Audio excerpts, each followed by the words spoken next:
Ciao les amis, j'espère que vous allez bien. Nouvelle journée, nouvelle aventure, nouveau vlog. Oui, j'ai appris qu'on n'était pas obligé de dire buongiorno ici en Italie, on peut juste dire ciao, un petit peu comme le fameux hola en espagnol. On n'est pas obligé de dire buenos dias, je veux dire salut, hola. Bah là, si c'est pareil avec le ciao. Alors, nous sommes toujours en direct de l'Italie, mais non pas de Florence, ni de Pise qu'on a fait hier, mais de Bologne, Bologna.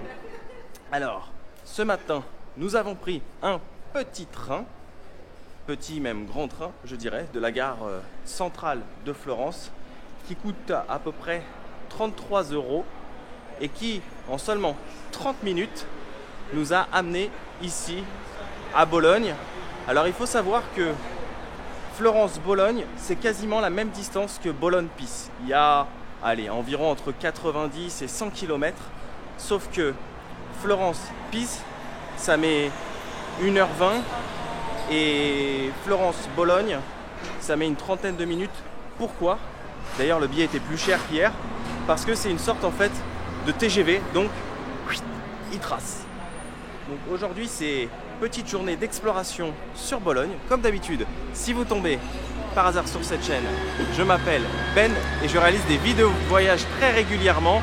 Récemment, on était en Turquie, mais vous pouvez retrouver non pas Fils la mouche qui arrête pas de m'embêter depuis la Turquie, sur ma chaîne YouTube des vidéos de voyage et comment suivre mes aventures en live comme si vous étiez bien avant mes vidéos YouTube. Ça se passe sur mon compte Instagram Ben & Co. Donc je vous invite à me rejoindre car dessus je poste plein de stories, plein de photos, plein de contenus variés qui viennent enrichir, alimenter le contenu YouTube. On est parti pour l'exploration de cette belle ville de Bologne. Enfin, belle ville, je sais pas encore. En tout cas, on est parti pour l'exploration. Les premières images officielles de la ville de Bologne. Alors, il faut savoir que la gare est à environ 25 minutes à pied du centre-ville de Bologne. C'est très agréable, le petit son des cigales en plein centre-ville comme ça. Et ce que j'ai oublié de vous dire, c'est qu'il y a des trains beaucoup moins chers qui vont à Bologne, mais qui partent d'une autre gare de Florence, qui est un petit peu plus excentrée en fait du centre. Les billets sont à 13 €, mais parfois les trains mettent à peu près 2h47. Donc 2h47 versus 30 minutes, j'ai envie de dire, il n'y a pas photo. Ou alors faut partir très tôt.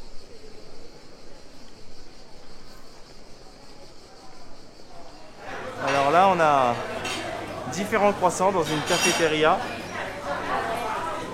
mais ça ne me donne absolument pas envie. Ça a l'air d'être bien sucré, ça me fait penser un petit peu à la croissanterie argentine avec plein de sucre, de crème, etc. Ce qu'ils appellent les facturas, les gâteaux argentins. Nous, on est parti pour une pause cappuccino.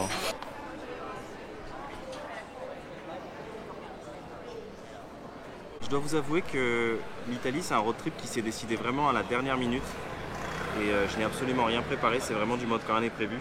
Et j'avais absolument pas prévu de venir à Bologne. C'est du mode quand rien n'est prévu, donc du coup je n'ai rien planifié, rien organisé. C'est pour ça que on profite de cette petite pause cappuccino pour prendre notre temps, profiter ici au milieu d'une place avec des arcades très jolies. Et organiser un petit peu la journée pour voir ce qu'on va voir, ce qu'on va faire. Mais moi de toute façon j'aime bien les journées en mode comme ça, tranquille. On n'a pas prévu forcément de programme. À Pise, on savait qu'on allait visiter la tour de Pise, mais là, voilà, on ne connaît pas Bologne, mis à part les pâtes bolognaises. Ça, je sais que j'ai absolument envie d'en manger ici, à Bologne. Mais voilà, alors ça pour moi, c'est le vrai cappuccino. Normalement, le vrai cappuccino, il n'y a pas de cacao dessus. C'est seulement café, lait, mousse de lait. Mais ayant vécu en Australie pendant 2 ans, je peux vous dire que en Australie, j'ai goûté les meilleurs cappuccinos de ma vie. Mais vraiment, les meilleurs lattés, les meilleurs cappuccinos. Et au début, quand on me disait en Australie, être barista, c'est tout un art, savoir faire les cafés à l'australienne, c'est vraiment quelque chose de dingue. Et moi, je disais, mais attendez, les cafés, c'est pas australien, c'est italien. Les cappuccinos, etc. Et en fait, il faut savoir que, dû à la migration italienne, les Australiens, en fait, ils ont construit une vraie culture du café. mais vraiment. Et je crois que partout où j'ai été dans le monde, je n'ai jamais retrouvé des cappuccinos aussi bons qu'en Australie. Il y a vraiment une culture du café, ce qu'on appelle du coffee art, le latte art, faire des petits dessins, etc. Là, il est bon, mais la mousse n'est pas aussi bombée en fait qu'en Australie. Je vous promets, des fois, vous alliez dans des cafés en Australie, enfin moi c'est le souvenir que j'ai, la mousse était tellement bombée que le cappuccino, tu pouvais le prendre dans la main, tu pouvais danser avec, te promener, ça bougeait pas quoi.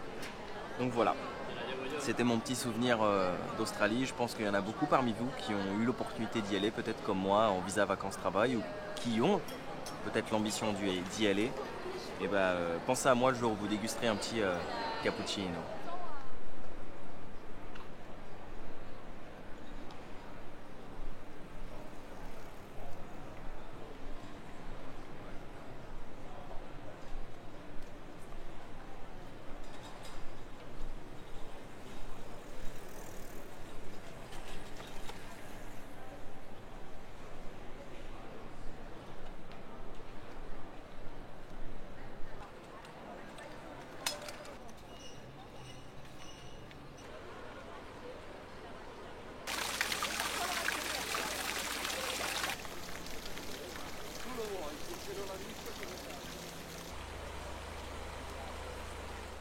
En direct de la Piazza Maggiore, si je le prononce bien, j'essaye d'y mettre de tout mon cœur à chaque fois.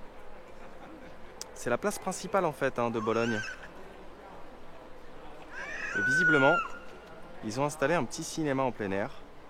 Alors, je ne sais absolument pas ce qu'ils vont diffuser. D'ailleurs, l'un de mes films préférés est La Vita è Bella de Roberto Benigni. C'est un film que j'avais beaucoup aimé. Très très bien réalisé par un acteur-réalisateur italien, Monsieur Roberto Benigni. Il n'y a pas que cela, je vous rassure, je sais faire dans tous les registres. J'aime beaucoup les films de Van Damme. Enfin, j'aimais beaucoup les films de Van Damme. Les films de Van Damme à l'époque, pour les amateurs. Pour ceux qui ont grandi dans les années 90 comme moi. Pour ceux qui ont connu Pokémon, rouge et bleu, les toutes premières versions. C'était nous, les 90. C'est joli, hein. Voilà, petit 360 degrés.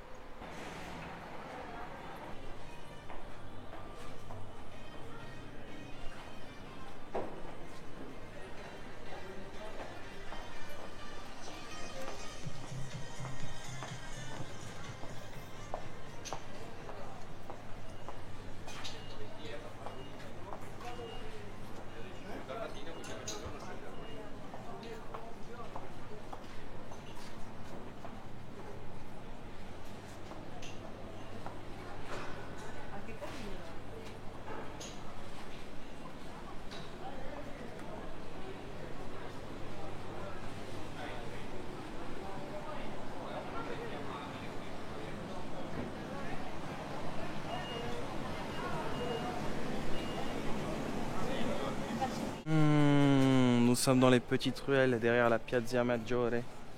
Et c'est plein de petits commerces en tout genre, des épiceries qui vendent des pâtes, du jambon, des légumes. Voilà, il y a des primeurs, il y a des fromagers, et il y a des odeurs qui t'arrivent dans le pif de partout. Il n'y a pas encore la fonction sensorielle sur YouTube, je vous l'ai déjà dit, mais je pense que vous kifferiez bien comme moi. Ça me donne déjà faim, moi. Il est même pas 11h et j'ai déjà faim. C'est fou. Ah, un mercato di mezzo.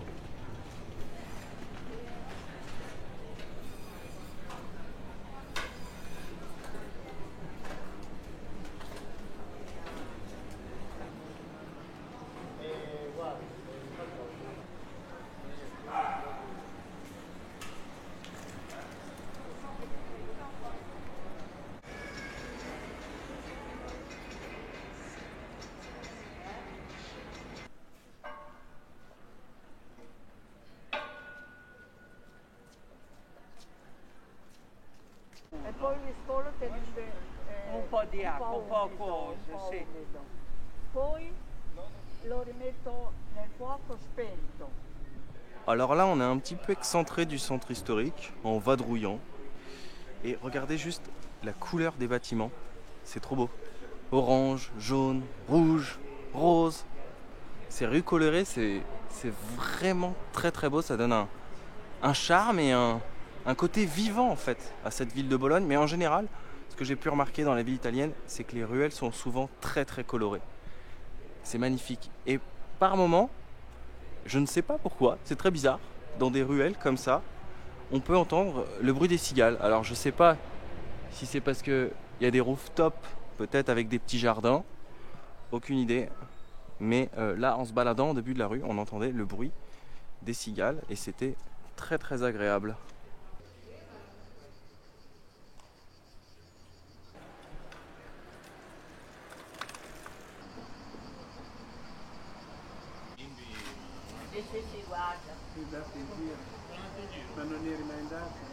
Voici un autre symbole fort de la ville de Bologne, les Due Torri, les deux tours,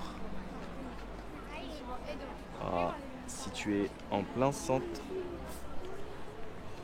de Bologne. Alors la plus grande ferait environ 97 mètres. Et les places sont très sympas.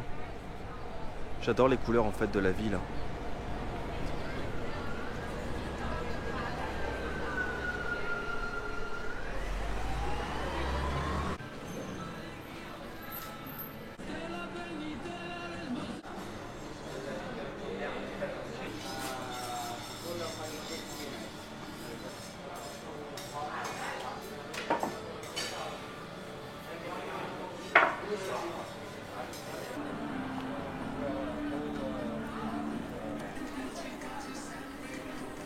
C'est la pause déj et nous sommes passés en fait dans une sorte de snack.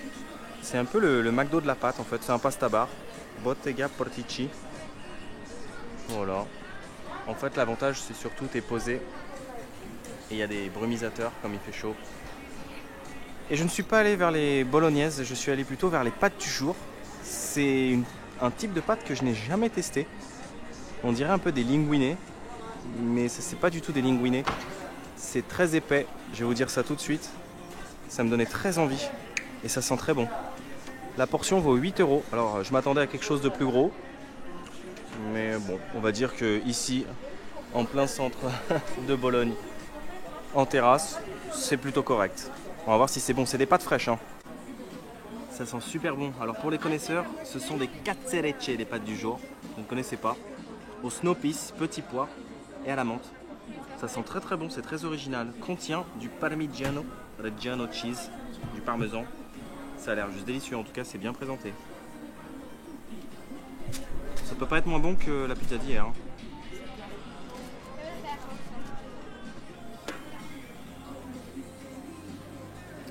C'est bon, elles sont bien al dente. Délicieux. Je suis absolument pas mécontent de mon choix. C'est super bon, il y a une bonne sauce crémeuse. Ça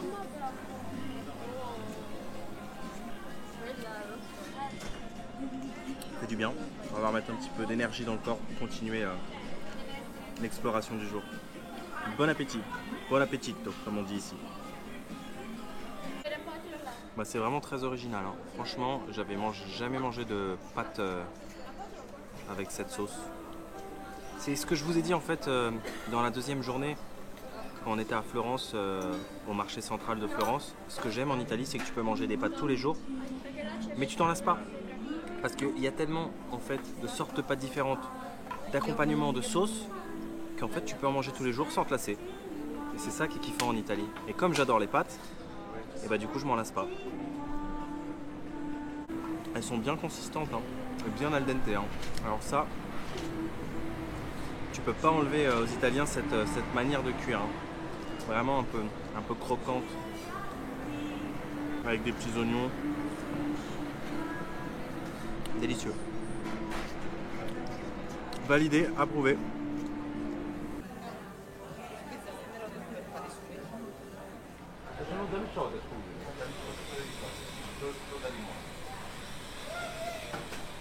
Je viens de trouver un truc que je cherchais, un peu les concept stores comme à New York, et les fameuses parts de pizza à 1 $.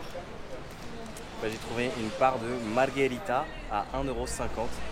C'est un petit peu en fait ce genre de pizza que je cherchais hier. Non, je pense que c'est quelque chose de traditionnel ce que j'ai mangé hier, même si j'ai pas trouvé la pizza ultra bonne. Pourtant il y avait plein d'Italiens qui avaient l'air de s'arrêter sur ce stand de pizza street food. Mais moi j'aime plus les pizzas classiques. Alors là c'est classique, mais en même temps on dirait pas trop, parce que tu prends ça dans une sorte de snack, de kebab. Ça fait pas vraiment pizzeria, mais on retrouve vraiment le concept store, tu sais, du petit shop à pizza comme à New York. Ça j'adore, délicieux. En plus franchement, bon alors ça reste de la margarita, hein, c'est la pizza la plus classique. Mais pour 1,50 €, franchement c'est... Comme moi les pâtes m'ont pas trop calé. Tu peux dire bon bah au moins je fais une doublette. Pasta pizza. Manque plus qu'une bonne glace et on aura fait le combo parfait aujourd'hui.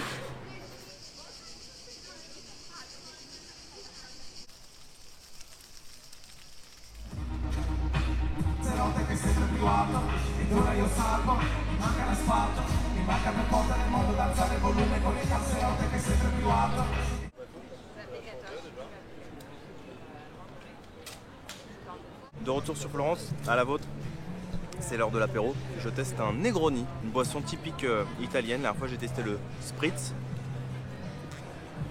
C'est une boisson à base de gin. Je suis pas très fan pour être honnête, mais bon, je me suis laissé tenter. En fait comme ça on dirait un iced tea. C'est ce qui m'a donné envie. Alors, petite conclusion très rapide, qu'est-ce que j'ai pensé de Bologne? Eh ben, petit coup de cœur. Voilà, c'est les endroits, comme d'habitude, où j'ai toujours le moins d'attente et où je suis le plus surpris. J'ai été vraiment charmé par cette ville, que j'ai trouvée très jolie, grazie mille, et qui est beaucoup moins touristique que Pise.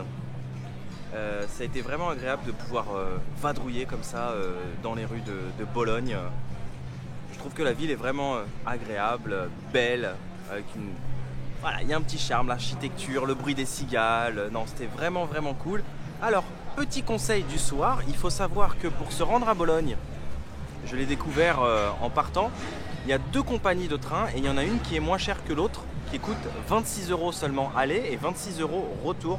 Donc, bien évidemment, je vous partage ces bons plans. Donc, en fait, il y a Trenitalia, c'est le train qui nous a coûté ce matin 33 €.